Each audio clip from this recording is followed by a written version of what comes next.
Voces del Congreso.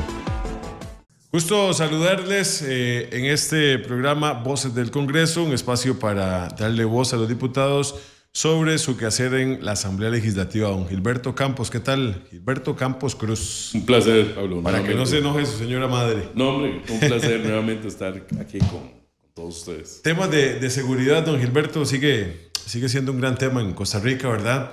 Es el tema. Es el tema en este momento. ¿Y ha cambiado en algo o seguimos en una situación crítica? Vamos a ver. Si me permite hacer un breve escenario de dónde estamos. Hoy Costa Rica asiste a un parteaguas, una ruptura del paradigma que habíamos venido manejando en materia de seguridad. Hoy se observan ya los primeros resultados de la reforma constitucional que tiene que ver con la extradición de nacionales por temas de narcotráfico y terrorismo. El narcotraficante conocido con el nombre de Pecho de Rata fue detenido ayer en la mañana, y en horas de la tarde-noche, fue detenido un personaje de la política nacional, el ex magistrado Celso Gamboa. Exmagistrado, exministro, exdirector de la Dirección de Inteligencia y Seguridad Nacional, entre otras cosas. El currículum es grande. Y esto plantea, independientemente de las valoraciones que la gente pueda hacer sobre si no es culpable, etcétera, etcétera, etcétera, parte de una situación que va a ser una diferencia en la lucha contra la criminalidad en Costa Rica, y es la incorporación de la figura de la extradición de nacionales dentro de la estrategia de persecución del delito. Y esto se dinamiza muchísimo más con la participación de la Agencia Antinarcóticos de los Estados Unidos, la DEA. Es la DEA quien requiere estas personas por una orden de un juez en los Estados Unidos. Entonces habrá que ver, porque esto lo decía el director del organismo de investigación judicial durante el trámite de este expediente, que estas cosas no se ven en Costa Rica porque no era permitida la extradición de nacionales. Y posiblemente hay una lista, no sabemos si corta, mediana o larga, de costarricenses que durante años han sido seguidos por la DEA y que no se han solicitado sus extradiciones por procedimientos abiertos en los Estados Unidos, sencillamente porque la Constitución de Costa Rica no lo permitía. De hecho, lo indicó en algún momento Randall Zúñiga, que la investigación se detuvo porque no existía la posibilidad de aplicar la extradición, que era lo que estaba solicitando la DEA. Esto fue algo así como quitar un tapón. Y eso es quizás la mejor analogía que podemos tener de esta situación. Esta Asamblea Legislativa aprobó esta reforma constitucional inédita. Hace un mes, por primera vez en la historia de Costa Rica, y el resultado es prácticamente inmediato. Vamos a ver, un mes en la administración pública en Costa Rica es casi inmediato, lamentablemente. Pero bueno, es así. Habrá que ver quiénes siguen o quiénes, derivados del proceso de investigación de la detención de alias Pecho de Rata y el ex magistrado Gamboa, son requeridos por la justicia norteamericana. Habrá que ver, como resultado del proceso de indagatoria, a quiénes más requiere la DEA. Pero este sí es un mensaje claro. Es un mensaje claro y contundente. Al crimen organizado. Es un mensaje claro y contundente. Porque estamos hablando, la DEA ya son palabras mayores. Bueno, yo también puedo decir que el organismo de investigación judicial y la Fiscalía de Costa Rica pero hay mucho temor, a don Gilberto, por supuesto, que a ser extraditados. Claro, por supuesto que las condiciones allá son otras, muy distintas a las costarricenses. Pero sí creo que estamos asistiendo hoy justamente a esa ruptura, ¿verdad? Ese parteaguas, lo que era antes y lo que es después en la lucha contra la criminalidad en Costa Rica. ¿Es un logro o es una acción del gobierno o es mérito propio del organismo de investigación judicial? Hablemos Poder Judicial. Es el resultado del sistema funcionando. Todas las instituciones del Estado, tienen que trabajar en conjunto Poder ejecutivo, poder legislativo, poder judicial. No hay posibilidades de que esto hubiera podido pasar en una Costa Rica imaginada con una concentración de poder toda en el poder ejecutivo. Es decir, que el gobierno de la República diga: yo controlo la Asamblea, yo controlo el Poder Judicial y yo controlo el Poder Ejecutivo, como lamentablemente ocurre en países cercanos a Costa Rica en el área centroamericana. Eso no puede pasar en un país en donde haya una dictadura o donde haya un régimen autoritario. Esto funciona porque los tres poderes de la República trabajaron en conjunto. Esa es la realidad. Este entonces es el mejor ejemplo de la necesidad de una articulación tripartita real. Ese es el mejor ejemplo de que en Costa Rica las cosas tienen que funcionar. Y tiene que cambiar la posición de algunos. Claro, y tienen que cambiar porque el trabajo en conjunto, el trabajo en equipo, el trabajo, como quiera usted llamarlo, pero tiene que haber una articulación entre los tres poderes de la República. Por supuesto que ahora, después de estas detenciones, habrá que ver a quién más, ¿verdad? Pero por lo pronto es un buen paso. Es un buen ejemplo de que sí se puede hacer, de que sí podemos hacer de que las cosas funcionen en Costa Rica y de que aquí hay diputados y diputadas comprometidos y comprometidas en hacer que esto ocurra. ¿Cómo quedó establecido el procedimiento de la extradición? Es decir, se avala la vía jurídica, pero ¿qué requisitos se debe cumplir? En lo que corresponde a la Asamblea Legislativa, nosotros estábamos claros en que teníamos que urgentemente aprobar la reforma constitucional. Hay algunos procedimientos que me imagino habrá que ajustar. Hay algunas leyes, me imagino que habrá que ajustar. Acabamos de votar una dispensa para hacer una reforma rápida en la ley de extradición para vamos a ver, establecer la línea directa entre la reforma constitucional y la ley de extradición. Conforme pase el tiempo, me imagino que habrá que ir haciendo ajustes a las leyes que corresponda, pero lo cierto del caso es que si ya el Poder Judicial avanzó con esto, es que hay posibilidades, entendemos nosotros. Tiene, creo que 2 meses máximo la DEA para presentar todo el legajo al juez costarricense. El juez costarricense entiendo que lo valorará y el juez costarricense determinará si procede o no procede esa extradición. Por supuesto que confiamos en que el expediente venga muy completo. Parte de es garantizar algunos derechos, ¿verdad? Algunas potestades constitucionales que tiene Costa Rica que se garanticen en Estados Unidos. Vamos a ver, Costa Rica es un Estado de Derecho y eso no lo podemos perder de vista. Y es un Estado de Derecho a todos. Debe garantizarse el debido proceso. Si del debido proceso se deviene que una persona que está siendo acusada debe responder ante la justicia, así deberá ser. Don Gilberto, se ha planteado precisamente reformar el 32 nuevamente para incorporar nuevos delitos. Sí, ¿Es necesario? Eso es una propuesta del diputado Gilbert Jiménez. Siles, ¿sí? Don Gilbert Jiménez. Entiendo que tiene el apoyo de varias diputadas y diputados. Trata de personas. Yo creo que sí, que es necesario hacerlo, pero principalmente los delitos que están siendo incorporados en esta nueva reforma son delitos de acción internacional prácticamente, que tienen que ver con crimen organizado y las actividades que el crimen organizado realiza, las diferentes actividades económicas. Trata de armas, trata de personas, legitimación de capitales, que giran en torno a esa acción delictiva del crimen organizado transnacional, y eso me parece muy adecuado. Ahora, hablemos de la gestión que hace la Comisión de Seguridad y Narcotráfico. Ha tenido buen trabajo, tuvo buen trabajo y buenos resultados en el último año, más de, creo, 25, 30 proyectos, ¿verdad? ¿Y en qué están trabajando ahorita? Bueno, vamos a ver, estamos trabajando en lo que el Poder Ejecutivo convoca, porque como estamos en las sesiones extraordinarias, dependemos absolutamente de lo que el Poder Ejecutivo envíe.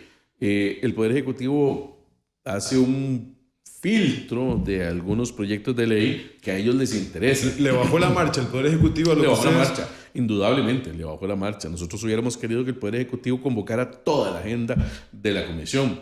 De hecho, hay muchos proyectos que ya están en plenario dictaminados en la Comisión de Seguridad y Narcotráfico que están haciendo fila. Hay, por decirle algo, 4 proyectos míos, creo, haciendo fila en el plenario, que serán aprobados seguramente regresando. Detallémoslos, porque es importante que la gente conozca. Sí, tiene que ver con... tiene que ver con temas de intervenciones de telecomunicaciones para secuestros. Ese es firmado por mí y es de autoría del ex compañero Diego Vargas. Uno tiene que ver con la declaración ante la Contraloría General de la República de los miembros de la fuerza pública y del organismo de investigación judicial. Recordarán ustedes que actualmente quienes tienen la obligación de declarar son prácticamente solo los jerarcas, y el incremento irregular de patrimonios se da no solamente en altas esferas, se da también en los niveles rasos. Dádivas, sobornos. Cuando usted ve que un policía pasa quejándose de que no le alcanza para pagar su pensión, de que no le alcanza para vivir, de que lo tienen ahogado, de que tiene un montón de deudas, y de repente aparece finca, cuadraciclo, finca o carro nuevo o alguna cosa, uno dice, suave, aquí algo está pasando, ¿verdad? Porque es un origen irregular de ese patrimonio. Bueno, lo que pretendemos es que estos policías también rasos y todos los niveles de fuerza pública y de organismo de investigación judicial, policía profesional de inmigración, todos los cuerpos de policía del país tengan que hacer la declaración ante la Contraloría General de la República, justamente para tener precaución. Esto es lucha directa contra la corrupción. Pues este proyecto sí es completo y absolutamente enfocado en eso. Tenemos varios proyectos más. Uno tiene que ver con, vamos a ver si mal no recuerdo ahorita, porque como estamos en las sesiones extraordinarias, tengo en la cabeza los proyectos que convocó el Ejecutivo. Pero hay dos o tres proyectos más que sí tienen que ver con el mejoramiento de mecanismos de lucha contra la criminalidad en Costa Rica, que están también haciendo fines. Hay dos temas que el gobierno inclusive siempre ha dicho que quiere impulsarlos, y acá en la Asamblea Legislativa también son conscientes de reforma a prisión preventiva, cómo va el trámite, y el otro es sobre legitimación de capitales. Sí, en lo que corresponde a legitimación de capitales, ustedes ya conocen la posición de la fracción. Nosotros estamos de acuerdo en la lucha directa contra el crimen organizado. Sin embargo, hemos insistido en que la redacción del proyecto de ley tal y como está puede representar un riesgo para muchas personas que durante muchísimos años han trabajado esforzadamente por sacar adelante a sus familias, y que de repente por una acusación infundada... ¿Se invierte la carga de la prueba? Claro que se invierte la carga de la prueba, y eso es parte de los tecnicismos que estamos discutiendo sobre este proyecto de ley. Pero sí es necesario, don Gilberto, ¿cómo lograrlo? ¿Cómo llevarlo desde el punto de vista de liberal progresista, concretar una ley de legitimación de capitales? Con una afinada redacción. Se ha hablado, por ejemplo, de extinción del dominio, y ahora se habla de este nuevo proyecto que inclusive... No, la extinción del dominio ya existe. En el andamiaje legal ya existe. Que inclusive la Sala Constitucional hizo señalamientos sobre ese proyecto. Desde el punto de vista de la notificación, en lo que corresponde al artículo 1, que establecía la violación del debido proceso en función de las notificaciones. Ya eso entiendo que la Comisión de Constitucionalidad que analizó el tema o ya lo resolvió o ya lo tiene listo para resolver, si mal no recuerdo. Pero ese no es el fondo del asunto. El fondo del asunto es la redacción del artículo 2, que tiene que ver con esto que estamos hablando de la medida cautelar anticipada, ¿verdad? Y esto es lo que aún mantiene seria discusión en el proyecto. Es muy técnico. Es extraordinariamente técnico. Tiene que ver con el derecho contencioso administrativo, porque recordará usted que esto no es una reforma penal, esto es una reforma sobre las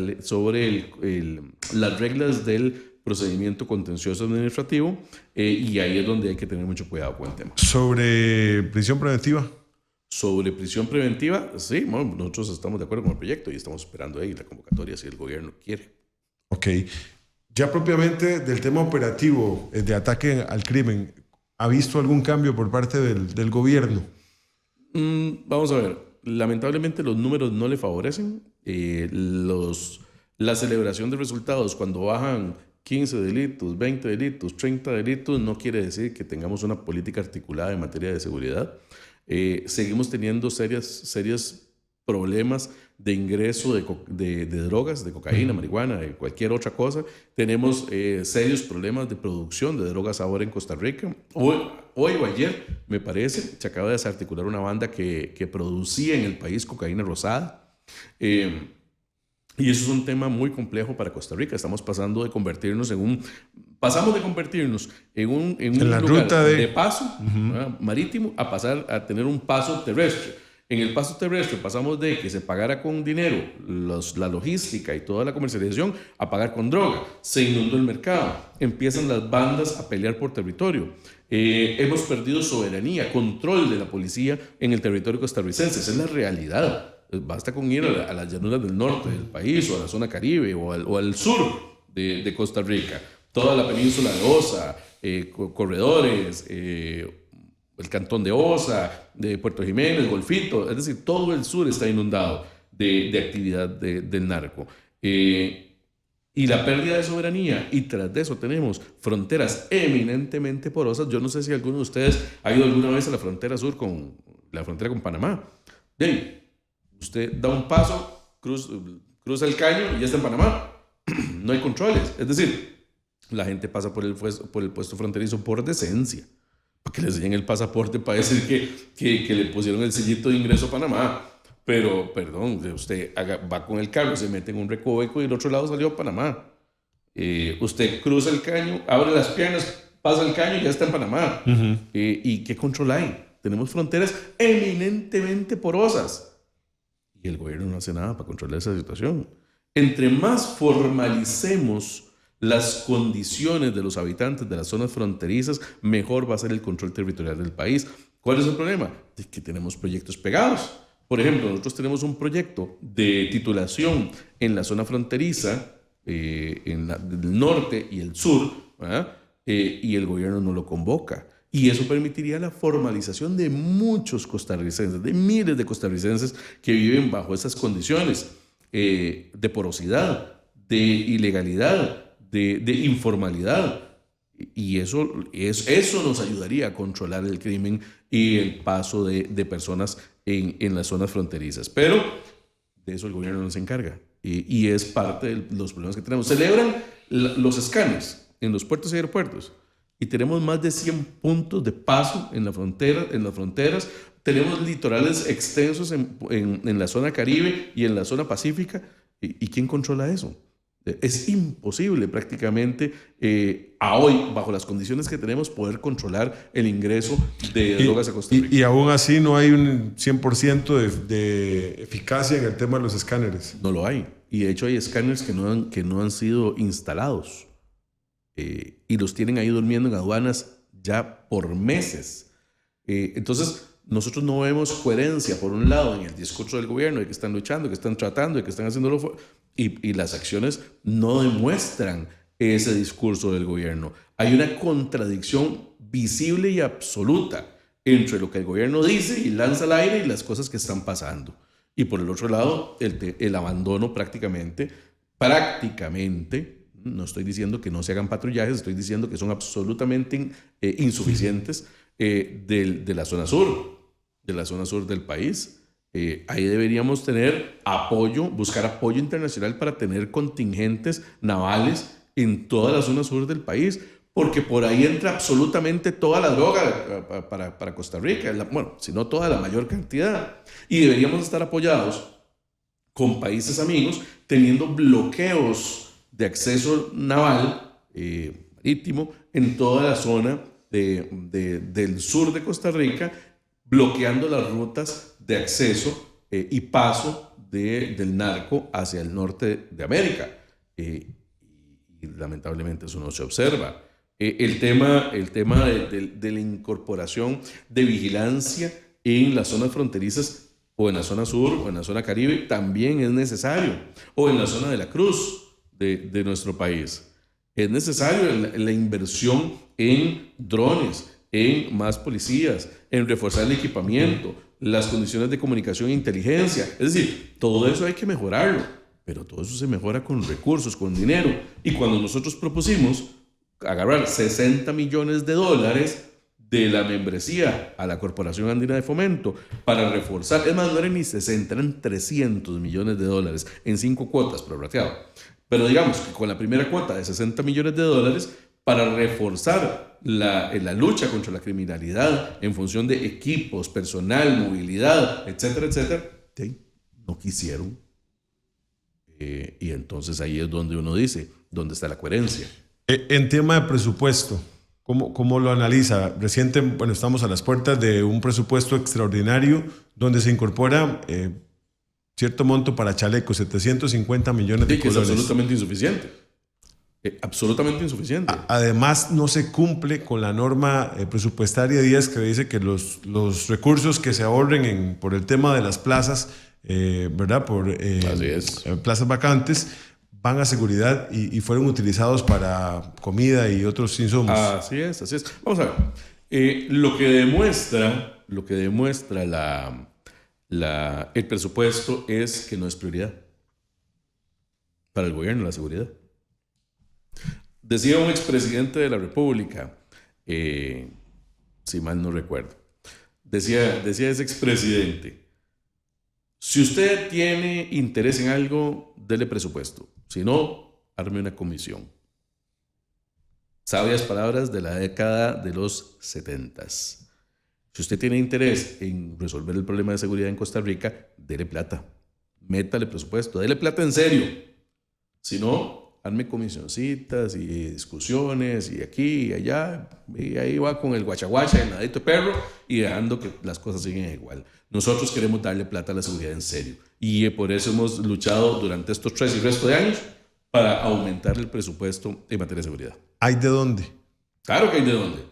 Quien conoce el Estado costarricense, quien sabe dónde recortar, quien sabe dónde reducir, quien sabe qué programas cerrar y cuáles programas duplicados no están realizando la función, ni las instituciones están realizando la función, sabe dónde recortar. Pero cuando usted no sabe dónde, no conoce el Estado costarricense, cuando usted no sabe qué hace el Estado costarricense, todo le parece importantísimo, ¿verdad? Todo le parece necesario, todo le parece urgente, todo le parece justificable, y no. Hay que conocer el Estado profundamente para saber en dónde recortar y redirigir esos presupuestos públicos. Acá en algún momento, y existe creo que una investigación sobre vínculos con narcoestado. ¿En qué ha llegado eso? Me habla usted de la Comisión de Seguridad y Narcotráfico. Ya la subcomisión que va a redactar ese informe ya está nombrada. Habrá que esperar a las compañeras a ver qué hallazgos se encuentran del análisis de todo el expediente. ¿Hay indicios de un narcoestado en Costa Rica? Han habido comparecencias que han sido muy contundentes, pero habrá que esperar, como le digo, el hilado y la revisión del procedimiento de investigación para ver en el informe final cómo lo reflejan. Hablemos de los indicios también del lavado de dinero.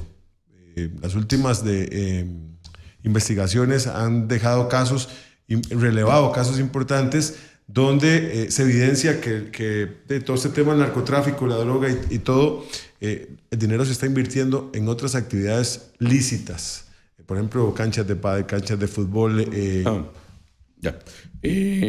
Bueno, vamos a ver.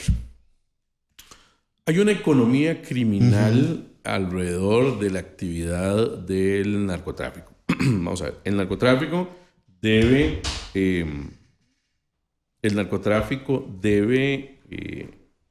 lavar, legalizar, devolver a la economía formal el dinero producto de su actividad ilícita. Y esto lo hace a través de diferentes mamparas.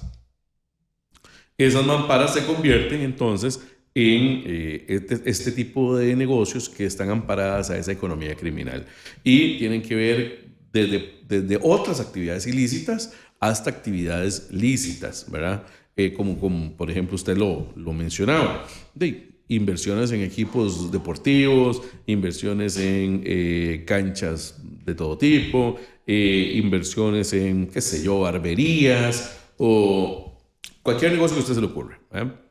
Y desde esa perspectiva es necesario identificar la comisión de esos otros delitos o esas otras actividades de manera ilegal, ¿eh? Para que se puedan asociar con el narcotráfico. Yo tengo un proyecto de ley, el juzgamiento de las causas declaradas como narcoactividad y sus manifestaciones criminógenas, que está en este momento en el plenario, que lo que pretende es perseguir estas actividades de la economía criminal. Entonces, de tal manera que si usted es dueño, por ejemplo, perdóneme que lo tome de ejemplo, si usted es dueño, por ejemplo, de una cancha, como usted lo acaba de decir, de pádel, y se detecta que esa cancha, por ejemplo, qué sé yo, no tiene patentes, funciona irregularmente, etcétera, etcétera, y a usted le caen por eso, y es integrado a una causa penal que usted también se le pueda seguir por temas de narcotráfico, porque usted es parte de esa cadena de la economía criminal. Entonces tiene que haber una declaratoria. Una conexidad. Tiene que haber una conexión. Tiene que haber una conexión entre la actividad económica que usted hace y la actividad económica del narco. Y de eso se trata este asunto. Ese proyecto de ley, porque no existe en Costa Rica algo parecido, lo que haría sería integrar esa conexión entre esa actividad que se realiza y la actividad del narco. Una vez que sea declarada como narcoactividad, entonces ahí sí le entraría directo a lo que corresponde a la aplicación de las leyes correspondientes para el juzgamiento de la narcoactividad, ampliación de plazos de investigación, ampliación de plazos de prisión preventiva y un montón de cosas más. ¿Ese proyecto está? ¿En plenario? En plenario, ya está, o sea, ya está listo para... Sí, lo que pasa es que ahí está siendo bombardeado por el ala garantista de la Asamblea Legislativa y de la Corte porque les parece que es muy duro. Y yo sí creo que necesitamos mano dura en contra de la criminalidad y en contra del narcotráfico en Costa Rica. Necesitamos mano dura en contra del narcotráfico. Y este proyecto que está en el plenario es parte de esa estrategia. Don Gilberto, otro tema importantísimo, sistema penitenciario. Y aquí hablamos ya de la megacárcel, hablamos de las cárceles en carpa que se pretendió en el momento. Pero ¿qué hacer con el sistema penitenciario? Concesionarlo. Claro. Yo sí creo y soy un fiel creyente de que el sistema penitenciario de Costa Rica debe ser otorgado en concesión.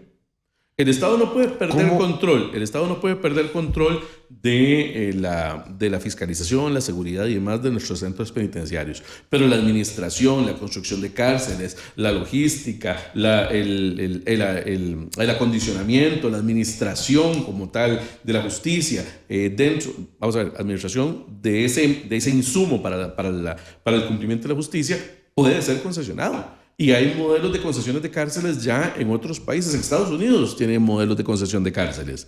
Y Costa Rica tiene todo controlado. Costa Rica tiene el inmueble, los servicios, la administración de justicia. Todo está en manos de un solo actor estatal. Claro, ahí se pelean entre la Corte y el Ministerio de Justicia a ver quién administra las penas y toda esa cuestión. Pero yo sí creo que debemos avanzar hacia un modelo de concesión de cárceles en Costa Rica para resolver este problema de una sola vez. Eso es todo un tema acá. Que hay que discutir. ¿Hay escenario para? Ya ahorita, con el poquito tiempo que nos queda, diría que es difícil, pero le quedará a la próxima Asamblea Legislativa este tema. De no concesionarse el tema de la megacárcel que proponen al estilo de El Salvador, ¿cómo lo analiza? De no proceder a la figura de la concesión como lo está planteando. Vamos a ver. Construir más cárceles al estilo Salvador. Lo que pasa es que el modelo de concesión de cárceles no plantea, digamos, o sea, no nace per se de un modelo de cárcel de gran envergadura como la de Bukele. No nace de ahí. Es decir, el modelo ya existe en el mundo desde hace muchísimos años. Y lo que pasa es que Costa Rica vive en un centralismo total, medio socialista, del cual nos ha costado mucho salir. Y por supuesto que esto es necesario verlo amparado a ese trabajo conjunto que debe haber entre el sector público y el sector privado. De eso estamos hablando cuando hablamos del modelo de concesión de cárceles. Si es grande, mediano, pequeña, eso es otra cosa.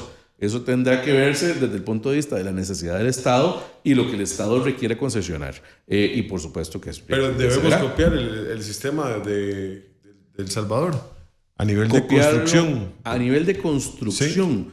Sí. A nivel de construcción, no sé cómo lo hizo El Salvador. No sé si lo hizo a nivel con la figura de la concesión, o si lo hizo como una orden presidencial, o si lo hizo con un modelo de construcción de obra pública normal. No lo sé cómo lo hicieron, para serle sincero. Sí. Lo que sí le puedo decir es que Costa Rica tiene que avanzar hacia el modelo de concesión de cárceles. Bien. Don Gilberto, muchas gracias. Todo gusto. Bien, continuamos con más de la programación acá en TV Legislativa y Radio Nacional. Voces del Congreso.